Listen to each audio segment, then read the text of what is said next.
انسان اپنی زندگی کے اندر جب کسی دکھ اور تکلیف کا شکار ہوتا ہے اور کوئی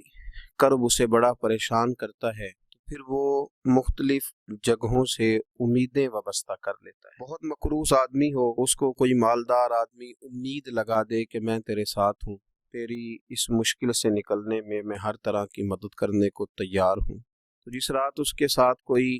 دولت مند شخص وعدہ کر لیتا ہے وہ رات وہ بڑے سکون کے ساتھ سو جاتا ہے اور اب محسوس کرتا ہے کہ میرے لیے اب ایک سبب بن گیا ہے، بڑی جلدی میری یہ مشکل دور ہو جائے گی۔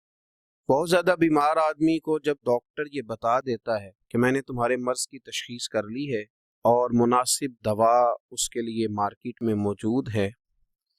اتنے دنوں کی دوا کھانے کے بعد تم صحت یاب ہو جاؤ گے، تو وہ آدمی اس کی اس بات کے بعد 50% ویسے ٹھیک ہو جاتا ہے کہ اب میرے لیے رستہ بن گیا ہے، اب میرے لیے آسانی ہو گئی۔ تو زندگی میں انسان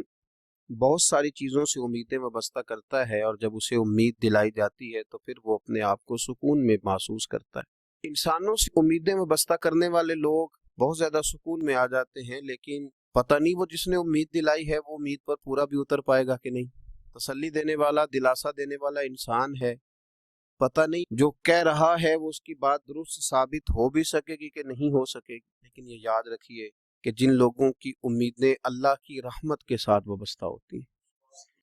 جن کی امیدیں رب کریم کے کرم کے ساتھ وابستہ ہوتی ہیں، وہ امیدیں پختہ بھی رہتی ہیں، پکی بھی رہتی ہیں، ٹوٹا بھی نہیں کرتی، اور اللہ تبارک و تعالیٰ اپنے بندے کی امید سے بڑھ کر اس پر فضل بھی فرمایا کرتا ہے۔ تو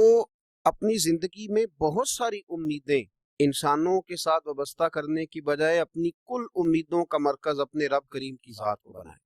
نبی پاک صلی اللہ تعالی علیہ وآلہ وسلم نے ارشاد فرمایا کہ بہت سارے ایسے لوگ تھے جو جنتر منتر نہیں کراتے، جو کسی طرف توجہ نہیں کرتے، سیاستہ میں حدیث ہے۔ فرمایا قیامت کے دن اللہ تبارک و تعالی حکم فرمائے گا کہ وہ کہاں ہیں جنہوں نے صرف میری ہی ذات پر بھروسہ کیا، تو وہ لوگ کھڑے کیے جائیں گے،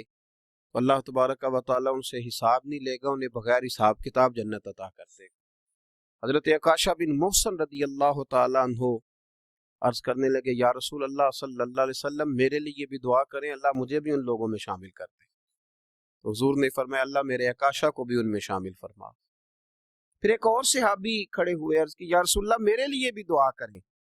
کہ اللہ مجھے بھی ان لوگوں میں شامل کر لے جن کا بھروسہ، جن کی امیدیں صرف اپنے رب کے ساتھ، صرف اپنے اللہ کے ساتھ۔ تو نبی پاک صلی اللہ علیہ وسلم نے فرمایا میں تمہارے لیے دعا کر دیتا ہوں، پر عکاشہ تم پر سبقت لے گیا ہے، عکاشہ آگے نکل گیا۔ تو قرآن مجید فرقان حمید کے اندر اللہ تبارک و تعالیٰ نے ارشاد فرمایا، سورۃ الحجر کی آیت نمبر 49 اور 50، کیا خوبصورت انداز ہے قرآن پاک کا۔ اور